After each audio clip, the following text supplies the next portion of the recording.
Allez, à 8h15 sur Sud Radio, c'est l'heure du petit déjeuner politique avec notre invité Laurent Jacobelli, porte-parole du Rassemblement National et candidat aux législatives. Bonjour Laurent Jacobelli. Bonjour. Le Rassemblement National est-il prêt pour les législatives? Quelle est l'opposition aujourd'hui? Jean-Luc Mélenchon ou Marine Le Pen? L'affaire Tahabouaf et la responsabilité des partis. Toujours pas de nouveau gouvernement et de Premier ministre. La vie chère, l'Ukraine, la fin du masque dans les transports. Autant de questions que nous allons essayer d'aborder.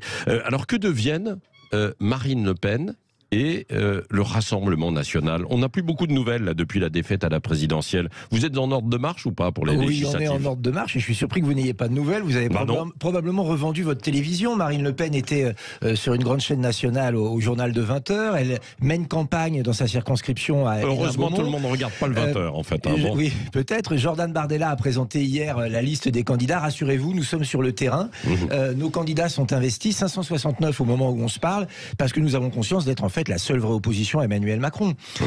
Parce qu'on ne va pas laisser les pleins pouvoirs à Emmanuel Macron. Depuis 2 semaines et demie, pardon, mais c'est Jean-Luc Mélenchon, la gauche, qui est la véritable opposition. Je vous parle de l'opposition, pas de qui apparaît en tout cas. Pas de ceux qui ont vendu leur voix pour faire élire Emmanuel Macron, pas de ceux qui ont emmené le vote bobo et le vote communautaire pour remplir les urnes à Emmanuel Macron. Je vous parle d'une vraie opposition, celle de Marine Le Pen qui s'oppose point par point à la politique d'Emmanuel Macron. Tiens, si on prend la retraite à 65 ans par exemple, est-ce que vous croyez une seconde que l'homme qui a fait élire un dimanche Emmanuel Macron, Jean-Luc Mélenchon, le lundi est crédible quand il dit tous dans la rue contre la retraite à 65 ans? C'est une mascarade. Je pense que les Français ne sont pas dupes. Marine Le Pen, elle est très claire. Bon, en tout cas, c'est vrai que pendant 2 semaines, un peu plus de 2 semaines, on n'a pas entendu beaucoup le Rassemblement National. Marine Le Pen est partie en vacances en même temps. Et puis dans les enquêtes d'opinion, Jean-Luc Mélenchon... dans les enquêtes d'opinion, c'est Jean-Luc Mélenchon qui a supplanté Marine Le Pen comme figure de l'opposition à Macron. Ça, vous pouvez le reconnaître. C'est les mêmes enquêtes d'opinion qui nous expliquaient qu'Éric Zemmour allait révolutionner la droite et le courant patriote. C'est les mêmes enquêtes d'opinion. Il vous a permis, en tout cas, peut-être de dédiaboliser un petit peu Marine Le Pen. Je pense très sincèrement qu'une élection, ça se prépare et ça se travaille. C'est le moindre de respect qu'on doit aux électeurs. La première étape, c'est investir les candidats, ce que nous avons fait, travailler sur un programme, analyser le bon message. Nous avons effectivement travaillé avant d'aller faire campagne. J'ai l'impression que M. Mélenchon, lui, s'est rué dans une annonce. Il a pris à peu près tout ce qui traînait pour en faire des candidats, des islamo-gauchistes, des racialistes, des antisionistes. Il y a des enquêtes et puis vous avez vu, ils ont fait le boulot, entre guillemets, ou pas, à la France Insoumise. D'abord, moi je suis très inquiet parce que j'ai l'impression... de responsabilité. Je vais vous dire, je suis très inquiet parce que j'ai l'impression que Jean-Luc Mélenchon ne maîtrise rien de ce qui se passe dans son parti, puisque 5 jours après tout le monde, il a découvert qu'il y avait un problème d'agression sexuelle supposée, pour l'instant, de la part de M. Bouaf. Donc, soit il maîtrise pas son parti, soit il ment, mais dans les 2 cas, c'est quand même inquiétant. Deuxièmement, on nous a expliqué que dès qu'on critiquait M. Tahabouaf, qui, je le rappelle, a eu des accointances très proches de la mouvance islamiste, qui a promené le visage de Marine Le Pen en haut d'une pique, eh bien, dès qu'on osait le critiquer, on nous traitait de racistes. Et d'ailleurs, M. Mélenchon lui-même a dit, grosso modo, qu'il regrettait de ne pas avoir plus soutenu Tahabouaf parce qu'il était obligé de se retirer pour des raisons d'attaque raciste. En fait, pas du tout. On nous a menti une fois encore du côté de la France Insoumise. Il se retirait, en fait, pour des questions de plainte pour agression sexuelle au sein du parti. Donc tout cela n'est pas net. Tout cela n'est pas net. On nous ment du côté de la France Insoumise, mais comme depuis le début, ils ont peut-être ripolliné la façade, mais l'arrière-boutique, elle n'est pas jolie. Elle est anti-républicaine, elle est islamo-gauchiste et elle est extrêmement dangereuse. Dites donc, ça promet pour la campagne. Alors justement, à propos de la campagne, ce qui est assez étonnant dans les premières déclarations de Marine Le Pen, c'est qu'elle semble dire que la majorité sera la République en marche. Ça veut dire qu'elle n'a aucune espèce d'espérance de victoire, c'est ça? Non, mais ambition politique et vérité peuvent parfois faire bon ménage. Je sais que ça peut paraître surprenant. Nous voulons avoir le plus de députés possible pour empêcher Emmanuel Macron d'avoir les mains libres et mener sa triste politique. Mais pour autant, il faut dire la vérité aux électeurs. Lorsqu'une élection législative a lieu à quelques semaines d'une élection présidentielle, la probabilité qu'un parti d'opposition ait la majorité, elle n'est pas nulle. Elle est faible. Et donc, le discours de Jean-Luc Mélenchon qui est de dire, écoutez, maintenant que j'ai fait élire mon ami Macron, je veux être son Premier ministre, et je serai son Premier ministre, n'est pas réaliste. Donc, il y a un moment, soit on veut détourner nos concitoyens de la politique, soit on leur dit la vérité. Nous, on leur dit la vérité. Il y aura des députés Rassemblement National nombreux à l'Assemblée nationale, vous misez sur combien? Puisque vous êtes réaliste, Laurent Jacobelli, ce matin. Vous avez ce discours, en tout cas. Le minimum, c'est un groupe. Et puis après, on verra le maximum possible. C'est une élection extrêmement compliquée. On ne connaît pas la participation. La barre d'accès au second tour est difficile. Donc, on ne sait pas s'il y aura beaucoup de triangulaires ou pas. Donc, c'est impossible de faire des prévisions. Et tous les sondages qui sortent en ce moment sont des fables et des élucubrations. Donc, il faut aller voter, c'est le seul moyen d'avoir des députés RN qui s'opposent vraiment à Emmanuel Macron, à la réforme des retraites de 65 ans, et qui pourront ramener des emplois en France par la réindustrialisation et la relocalisation, et plus de sécurité, parce qu'on voit bien que là aussi il y a un problème, et c'est évidemment pas ni Macron ni Mélenchon qui le feront. Vous espérez 15-20 députés beaucoup plus, mais pour avoir un groupe, quoi, pour peser, pour avoir un groupe. C'est un minimum. Oui, mais alors, vous critiquez Jean-Luc Mélenchon et tout ce qu'il a fait là depuis quelques jours, n'empêche que lui, il passe une alliance et qui va lui permettre peut-être d'avoir davantage de députés que vous avec l'ensemble des forces de gauche. Pourquoi vous n'avez pas passé d'alliance avec Reconquête, vous savez, et l'ensemble des forces de droite? Les alliances contre nature, ces espèces de mixtures indigestes ou imbuvables... C'est de la politique. C'est de la politique aérie. C'est-à-dire que quand vous mettez sous la même bannière des gens qui disent « si nous n'avons pas la majorité à l'Assemblée nationale, nous irons dans la rue » comme Clémentine Autain, des gens qui nous expliquent que le burkini est l'avenir de la femme, ou des gens qui nous expliquent qu'il faut désarmer la police, j'imagine qu'un certain nombre de gens de gauche, laïcs et républicains, sont mal à l'aise. Alors bien sûr, ils vendent leur âme pour l'espoir de garder leur poste, mais je pense que des gens...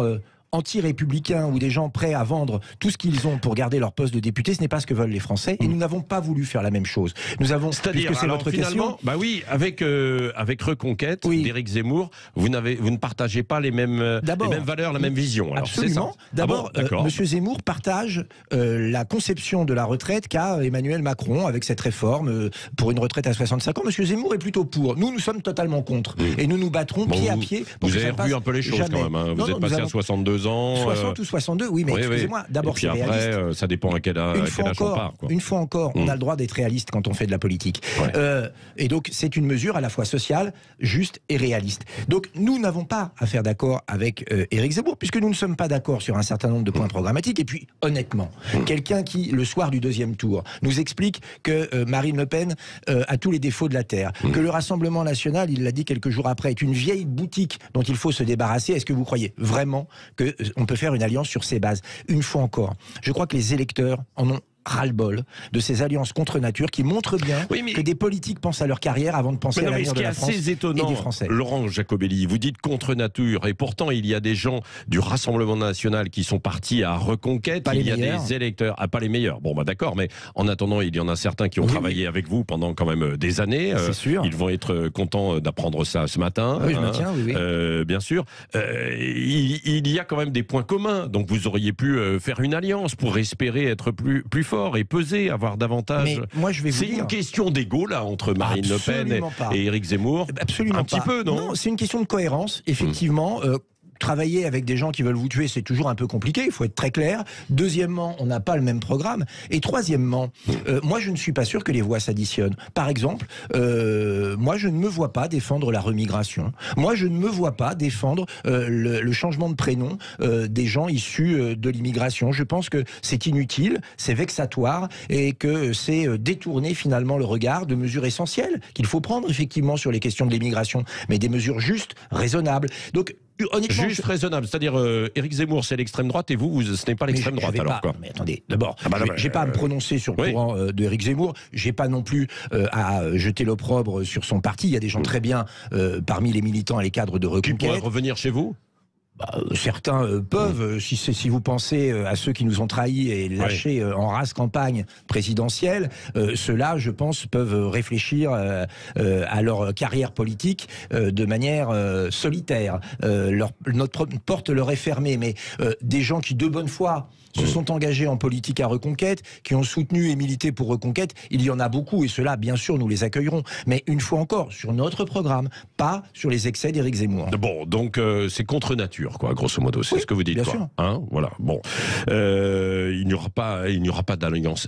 Éric Zemmour, d'ailleurs, vous pensez qu'il aura, avec Reconquête, un certain nombre de députés ou pas? Je pense qu'il aura même aucun candidat au second tour. Aucun candidat au second tour. Vous savez, c'est difficile. Et vous ne lui ferez pas de cadeau, alors?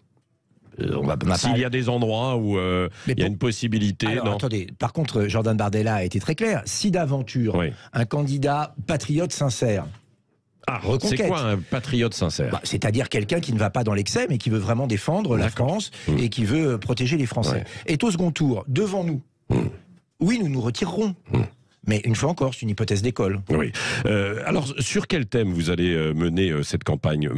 J'ai cru comprendre que c'était de nouveau le pouvoir d'achat, en fait, c'est ça? Marine Le Pen a été la première à mettre ce sujet au centre de la campagne électorale. Rappelez-vous, au début, on nous disait, mais pourquoi vous parlez de pouvoir d'achat? Vous devriez parler d'immigration. Oui, évidemment, mais pouvoir d'achat. Le prix de l'essence qui réaugmente. D'ailleurs, les 18 centimes de ristourne du gouvernement n'auront dû durer que le temps d'une campagne. Les prix de l'alimentation qui explosent. Et toutes les études nous montrent que ça ne va pas s'arranger. Vous savez, Marine Le Pen a fait une proposition concrète que nous portons aux législatives, c'est que si l'inflation est supérieure de 1 point à la croissance, il faut mettre la TVA à 0 sur les produits de première nécessité. À 0, carrément. Oui. Emmanuel Macron nous avait dit, mais vous dites n'importe quoi puisqu'il n'y a pas un point d'écart. Aujourd'hui, on nous annonce une inflation de 5% et une croissance à 0. Donc il y a 5 points d'écart. Donc les mensonges du président de la République sont toujours là et donc nos propositions, je crois, assez concrètes pour ramener le pouvoir d'achat au cœur du débat. C'est la baisse de la TVA. Et donc vous êtes contre le blocage en fait des prix qui a été en fait le bouclier tarifaire, contre les 18 centimes, ça va être prolongé, contre le chèque alimentation, tout ça vous êtes contre. Écoutez, d'abord les Français ne demandent pas l'aumône.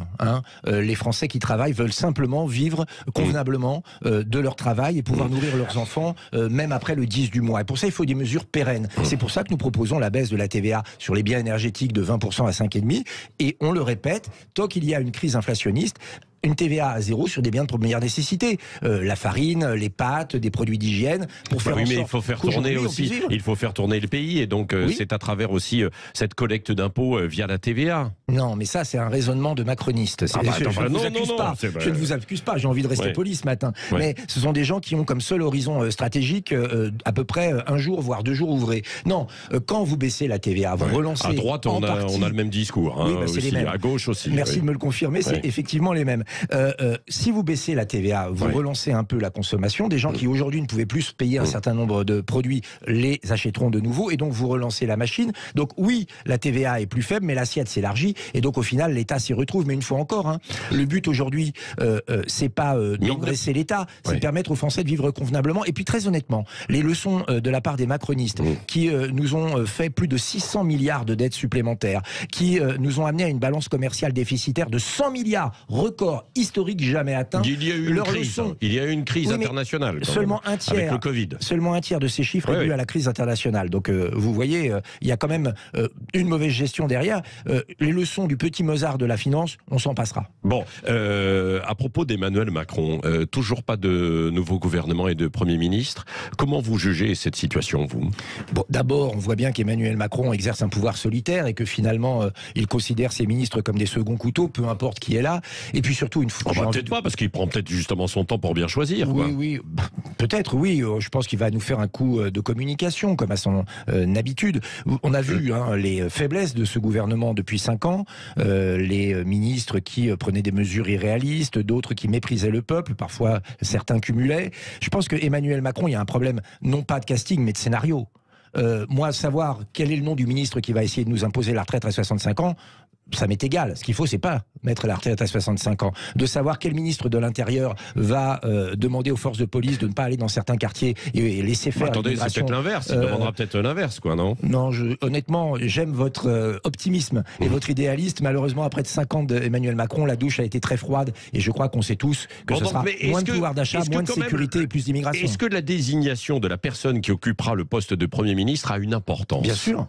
Oui, parce que dans l'esprit de la Ve République, le président de la République donne la stratégie et les objectifs sur le long terme et le Premier ministre le met en œuvre quotidiennement et concrètement. Sauf que Emmanuel Macron, qui a confondu, je crois, le poste de président avec celui de monarque tout-puissant, s'autorise tout et décide de tout. D'ailleurs, ses propres ministres le disent. On voit bien le niveau de ses députés qui sont aux ordres, mais je crois qu'il faut régénérer tout ce système. Il faut redonner goût à la démocratie, la refaire vivre. Et c'est pour ça qu'aux législatives des 12 et 19 juin prochain. Il faut des députés qui travaillent, qui protègent les Français. Et honnêtement, la seule opposition aujourd'hui réelle, efficace, c'est le Rassemblement national. Alors Jean-Luc Mélenchon s'est présenté comme Premier ministre. Emmanuel Macron recherche une femme. Pourquoi Marine Le Pen ne s'est pas signalée ?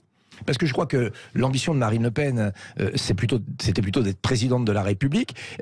Mettre en place la politique que veut Emmanuel Macron. Mais je pense que tout nous oppose à cela. La mondialisation effrénée d'Emmanuel Macron, nous on préfère un patriotisme économique. Les frontières grandes ouvertes. Il a relancé la souveraineté également. Oui, la souveraineté européenne. Si, relocalisation aussi d'industrie. Il en parle beaucoup. Les chiffres montrent qu'il y a eu quand même depuis 5 ans. Écoutez, les chiffres montrent qu'il y a eu des réimplantations. Oui, mais on ne compte pas les départs. Oui. Excusez-moi, le bilan n'est pas très bon. C'est le solde. Écoutez, c'est le solde. Je pense que vous savez, moi je suis en Moselle. Je peux vous assurer que la réindustrialisation, il y a des endroits on l'attend plus toujours. difficiles que d'autres. Merci Laurent Jacobelli, porte-parole du Rassemblement national et candidat aux législatives, était l'invité ce matin de Sud Radio. Allez,